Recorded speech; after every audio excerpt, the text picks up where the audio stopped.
kita akan membahas materi kita tentang hak atas tanah. Kalau pada yang lalu, saudara sudah menerima materi tentang hukum agraria kolonial, di mana pada materi itu juga sudah dibahas bahwa ada dua jenis tanah, yaitu yang pertama adalah tanah barat dan yang kedua adalah tanah adat.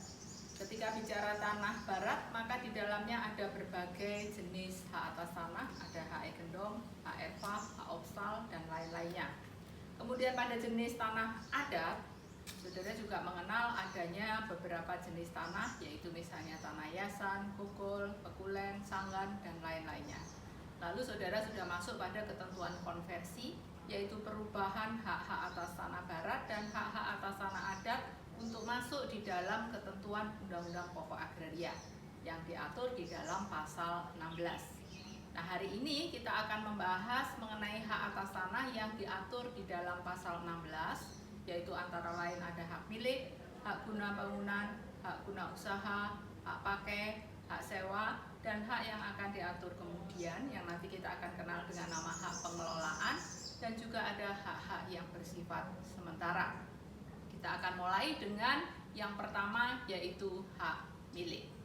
Hak milik di dalam ketentuan pasal 21 Undang-Undang Pokok Agraria, di sana dijelaskan bahwa ada 3 sifat yang dimiliki oleh hak milik, yaitu yang pertama, hak milik akan bersifat turun-temurun, yang kedua bersifat terkuat, dan yang ketiga bersifat terpenuh.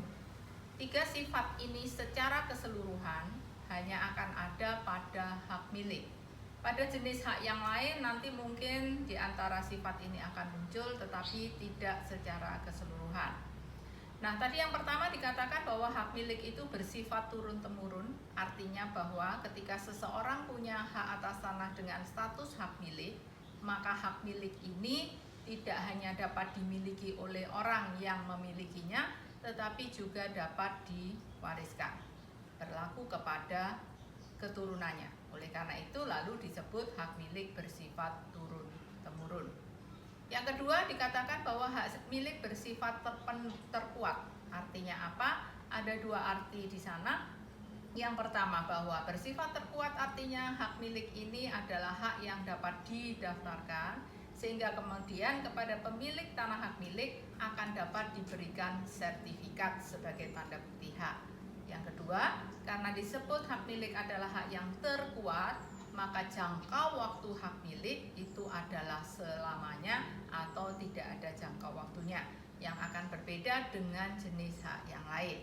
Nah, untuk itu nanti saya akan tunjukkan di dalam contoh sertifikat hak milik. Berikut adalah contoh sertifikat hak milik. Nah, saudara lihat di sini, ini adalah sertifikat hak milik yang akan tertera pada lembar yang pertama. Kemudian kalau saudara lihat di dalam ketentuan undang-undang, sertifikat itu adalah merupakan salinan buku tanah yang kemudian akan dijahit dengan surat ukur atau gambar situasi. Pada contoh ini dijahit dengan surat ukur. Nah, pada surat ukur ini nanti akan diterakan atau dituliskan letak sertifikatnya di mana secara spesifik. Contoh sertifikat ini terletak di Provinsi Jawa Timur, Kabupaten Sidoarjo, Kecamatan Sukodono, Desa Kebon Agung. Kemudian juga luasnya akan dicantumkan dan kemudian diikuti dengan letak tanah dalam skala 1 dibanding 500. Di sini akan ada batas-batasnya. Ini adalah menunjuk sebelah sana adalah utara. Nah, kemudian kita kembali pada contoh ini, berarti pada sertifikat ini haknya adalah hak milik. Kemudian letaknya tadi di Desa Kebon Agung. Perolehan tanah ini adalah berdasarkan konversi yang pernah kita bahas yang lalu, bahwa semula tanah ini adalah berasal dari tanah adat yang kemudian dikonversi atau dilakukan pengakuan hak menjadi hak milik. Nah, tadi salah satu sifat hak milik adalah hak milik itu bersifat turun-temurun, artinya bahwa hak milik itu tidak hanya berlangsung atau tidak hanya dimiliki oleh yang memiliki, tetapi kalau yang memiliki kemudian meninggal, maka bisa diberikan kepada ahli waris. Dalam hal ini, salah satu pemilik ini meninggal, kemudian diwariskan dan ahli warisnya kebetulan 3 orang ini, sehingga balik nama warisnya berdasarkan keterangan waris, dibalik namalah menjadi nama ahli waris. Sifat yang kedua dari hak milik tadi adalah bersifat terkuat, artinya jangka waktunya tidak terbatas. Nah, saudara lihat di sini tanggal berakhirnya hak tidak ada. Nanti kita akan bandingkan saat kita membahas hak guna bangunan, hak guna usaha dan yang lainnya, ada tanggal berakhirnya hak. Kalau sertifikatnya hak milik tidak ada tanggal berakhirnya hak, berarti berlaku selama-lamanya. Dan termasuk hak yang bisa didaftar sehingga dikeluarkan sertifikat, maka hak milik ini adalah hak yang terkuat. Nah, kemudian yang ketiga, sifat hak milik adalah bersifat terpenuh. Terpenuh artinya penggunaan tanah hak milik itu bersifat penuh. Pada contoh sertifikat ini, hak milik ini adalah penggunaannya untuk non pertanian. Tapi hak milik juga boleh untuk pertanian. Jadi kewenangannya bersifat penuh baik pertanian maupun non pertanian. Kalau kita lihat nanti pada HGB dan HGU, maka penggunaan tanahnya adalah terbatas. Nah, jadi ini adalah contoh sertifikat hak milik. Berikutnya kita sekarang akan masuk pada materi ciri-ciri hak milik. Ada beberapa ciri hak milik. Yang pertama, hak milik dapat menjadi objek jaminan hutang dengan dibebani hak tanggungan. Artinya bahwa kalau seseorang memiliki sebidang tanah bersertifikat hak milik, lalu orang tersebut membutuhkan uang, maka dia bisa meminjam kepada pihak lain. Nah, ketika meminjam pada pihak lain, maka pihak yang memberi pinjaman atau yang kita sebut sebagai kreditur tentu membutuhkan jaminan. Untuk jaminan nanti akan dibahas tersendiri di dalam mata kuliah hukum jaminan. Nah, jaminan yang dapat diberikan salah satunya tadi adalah hak milik, maka bentuk penjaminannya adalah dengan hak tanggungan. Di dalam ketentuan Undang-Undang tentang hak tanggungan dikatakan bahwa hak tanggungan adalah hak jaminan yang dibebankan pada hak atas tanah, berikut atau tidak berikut benda-benda lain yang merupakan satu kesatuan dengan tanah itu untuk pelunasan hutang tertentu yang memberikan kedudukan yang diutamakan kepada kreditur tertentu terhadap kreditur lain. Dimaksudkan dengan hak tanggungan di situ ketika orang memiliki hak atas tanah lalu dibebani hak tanggungan, maka orang yang memiliki tanah ini sebagai debitur, sedangkan orang yang meminjamkan uang yang kemudian diberi jaminan hak tanggungan disebut sebagai kreditur. Nah, kreditur yang piutangnya tadi dijamin dengan hak tanggungan, maka kedudukan kreditur ini adalah menjadi kreditur yang diutamakan atau kreditur preference. Nah, kemudian hak atas tanah yang dibebani hak tanggungan tadi dikatakan berikut atau tidak berikut dengan segala sesuatu yang ada di atasnya. Saudara harus ingat kembali asas pemisahan horizontal. Bahwa di dalam Undang-Undang Pokok Agraria kita menganut asas bahwa antara bidang tanah dengan benda yang ada di atasnya bisa berupa bangunan, tanaman, atau benda lain, kedudukan hukumnya adalah terpisah menurut asas pemisahan horizontal. Dengan demikian ketika seseorang memiliki sebidang hak atas tanah lalu dijaminkan dengan hak tanggungan, maka yang menjadi objek jaminan ini bisa hak atas tanahnya saja, tapi bisa pula berikut dengan benda-benda yang ada di atasnya. Berikut bangunannya, berikut tanamannya, berikut mesin, berikut yang lain-lainnya. Nah, kalau yang dijaminkan adalah berikut benda-benda yang ada di atasnya, maka di dalam akta pemberian hak tanggungannya harus tegas disebutkan. Yang dijaminkan adalah sebidang hak atas tanah, demikian berikut dengan benda-benda yang melekat, tertancap, tertanam di atas bidang tanah itu terutama, tetapi tidak terbatas pada bangunan, tanaman, dan benda-benda lain yang berada di atas tanah itu. Nah, penyebutan yang demikian ini penting karena kita menganut asas pemisahan horizontal. Nah, kemudian penjaminan hak tanggungan ini adalah untuk pelunasan utang tertentu. Nah, itu merujuk kepada ketentuan di dalam HIR bahwa ketika membuat perjanjian pengakuan hutang maka harus ada secara tegas berapa jumlah hutang tersebut. Nah, kemudian berikutnya adalah kita masih membahas ciri-ciri hak milik yang lainnya. Kalau yang pertama tadi hak milik dapat dijadikan objek jaminan hutang dengan dibebani hak tanggungan. Yang kedua, cirinya adalah hak milik juga dapat digadaikan. Tapi digadaikan yang dimaksudkan di sini adalah gadai di dalam ketentuan hukum adat, bukan gadai yang diatur di dalam BW. Karena gadai yang diatur di dalam BW itu adalah khusus untuk benda bergerak. Sedangkan gadai yang dimaksud di sini adalah gadai untuk tanah pertanian berdasarkan ketentuan hukum adat. Hak milik dapat beralih dan dapat dialihkan. Beralih artinya terjadi karena peristiwa hukum, yaitu A memiliki sebidang hak atas tanah lalu kemudian meninggal, maka hak milik ini akan beralih kepada ahli waris. Hak milik juga dapat dialihkan. Kalau dialihkan berarti terjadi karena perbuatan hukum. Misalnya A punya sebidang hak atas tanah, maka dapat dijual, dihibahkan, dan seterusnya. Ciri yang keempat, hak milik dapat diwakafkan.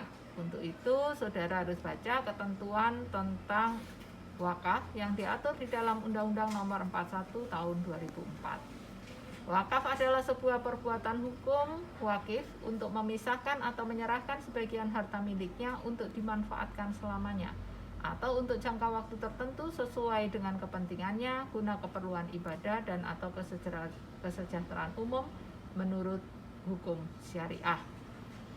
Nah, artinya kalau orang punya tanah hak milik, maka kemudian orang yang memiliki ini tadi dapat mewakafkan tanahnya. Nah, ketika mewakafkan, maka dia harus mengucapkan ikrar wakaf untuk apa tanah itu tadi diwakafkan. Nah, pada prinsipnya tentu penggunaan tanah itu haruslah untuk kepentingan peribadatan atau untuk kesejahteraan umat. Dan yang selanjutnya, ciri hak milik adalah dapat dilepaskan secara sukarela oleh pemiliknya. Nah, apa yang dimaksudkan di sini? Bahwa hak milik ini kan objek hukum yang berupa benda yang tentu punya nilai ekonomis. Sehingga tidak mungkin ada seseorang yang memiliki hak milik lalu tanpa sebab melepaskan haknya secara sukarela. Nah, apa yang dimaksud di sini? Sesungguhnya pelepasan hak ini diatur yang sekarang dalam Undang-Undang Nomor 2 Tahun 2012, yaitu kegiatan pemutusan hubungan hukum dari pihak yang berhak kepada negara melalui lembaga pertanahan. Nah, pelepasan hak yang dimaksudkan di sini adalah misalnya ada seseorang memiliki sebidang hak atas tanah, lalu ada pihak lain yang membutuhkan tanah tersebut. Pihak lain ini bisa pemerintah, bisa pula bukan pemerintah. Nah, antara pihak yang memiliki dengan pihak yang membutuhkan tidak melakukan proses jual beli peralihan hak, tetapi juga bisa memilih pelepasan hak. Mengapa dipilih pelepasan hak? Biasanya karena salah satu subjeknya tidak setara atau tidak memenuhi syarat, atau juga karena kebutuhan-kebutuhan lain. Kebutuhan lain itu misalnya ada seorang atau sebuah perseroan terbatas yang bergerak di bidang properti, misalnya developer, lalu membutuhkan tanah. Nah, kalau dia membutuhkan dalam areal yang sangat luas, kadang-kadang dia tidak bisa membeli dari satu subjek, tapi itu dimiliki oleh banyak subjek, misalnya sampai seluas 100 hektar, 200 hektar. Tentu itu banyak subjek yang memiliki. Nah, kalau lalu dilakukan proses jual beli, maka akan muncul sertifikat-sertifikat pecahan, atau mungkin ada yang masih petro, ada yang belum bersertifikat, dan seterusnya. Maka biasanya pihak yang membutuhkan ini melakukan pelepasan terhadap seluruhnya. Jadi antara pihak yang memiliki dengan pihak yang membutuhkan dibuatkan akte pelepasan hak, sehingga bidang tanah ini menjadi hapus dan jatuh kepada negara. Setelah jatuh pada negara semuanya ini, maka kemudian pihak yang membutuhkan tadi mengajukan permohonan hak untuk seluruhnya. Nah, tapi bisa juga pelepasan hak ini karena negara yang membutuhkan. Negara membutuhkan untuk jalan misalnya. Maka negara akan melakukan proses pelepasan hak sehingga hak atas tanah itu menjadi dikuasai oleh negara, menjadi tanah negara, dan barulah dibuat sebagai jalan. Nah, itu antara lain ciri-ciri hak milik. Berikutnya kita akan masuk pada subjek hak milik. Subjek hak milik ada dua. Yang pertama adalah kalau perorangan, maka subjek hak milik haruslah warga negara Indonesia. Dan warga negara Indonesia ini haruslah tunggal, tidak boleh punya kewarganegaraan lain. Atau kalau badan hukum, maka hanya bisa badan hukum tertentu, yaitu badan hukum yang ditunjuk di dalam PP 38 tahun 63. Nah, jadi kita kembali yang pertama bahwa subjek hak milik haruslah warga negara Indonesia dan harus tunggal. Bagaimana dengan orang asing? Orang asing tidak boleh memiliki hak milik. Kapan orang asing boleh memiliki hak milik? Ada perkecualian. Yang pertama, kalau orang asing ini memperoleh hak milik itu karena pewarisan, dan pewarisannya harus terjadi bukan karena wasiat. Jadi kita masih mengenal ada 3 sistem hukum waris: hukum waris Islam, hukum waris adat, dan hukum waris berdasarkan BW atau KUH Perdata.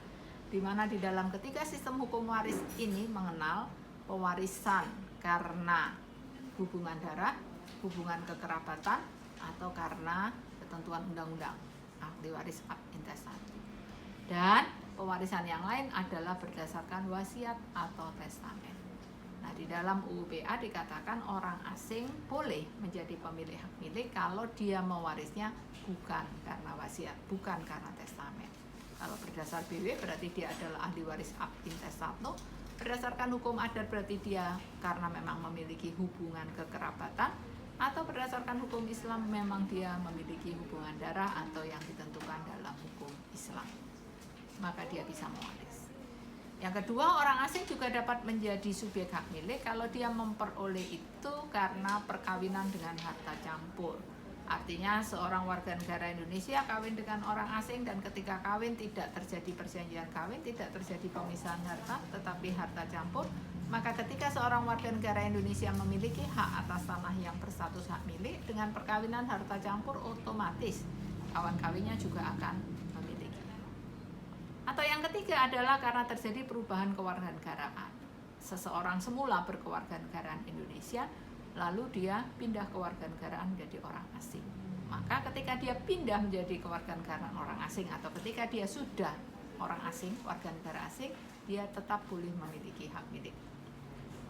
3 perkecualian ini tadi, mewaris karena bukan wasiat, atau karena harta campur, atau karena pindah kewarganegaraan, ketiga-tiganya ini dibatasi hanya untuk jangka waktu 1 tahun. 1 tahun sejak kapan? 1 tahun sejak terjadinya hal-hal tersebut. Jadi kalau tadi si orang asing mewaris karena hubungan darah, karena ditentukan undang-undang, maka dia hanya bisa mewaris untuk 1 tahun. Dalam jangka waktu 1 tahun, maka si orang asing harus melepaskan, pakai pelepasan hak tadi, atau mengalihkan dengan peralihan hak kepada subjek hukum lain yang memenuhi syarat. Kalau tidak dilepaskan, tidak dialihkan dalam jangka waktu 1 tahun, maka hak atas tanah itu akan hapus dan tanahnya menjadi tanah negara. Demikian pula yang tadi, perkawinan dengan harta campur maupun perubahan kewarganegaraan, semuanya juga berlaku hanya untuk 1 tahun. Nah, dengan demikian bagaimana orang yang punya 2 kewarganegaraan? Baginya berlaku ketentuan seperti orang asing. Jadi dia juga 1 tahun sejak dia 2 kewarganegaraan, dia harus melepaskan atau mengalihkan. Kalau tidak, hak milik itu akan hak milik. Kalau perorangan dia harus warga negara Indonesia. Yang kedua, bagaimana dengan badan hukum? Badan hukum pada asasnya tidak boleh memiliki hak milik. Kapan badan hukum ini boleh punya hak milik? Di dalam PP 38 tahun 63 hanya ada 4 perkecualian. Yang pertama adalah bank negara, tetapi bank negara ini adalah bank yang dulu berdasarkan ketentuan undang-undang yang perbankan yang lama memang boleh punya hak milik.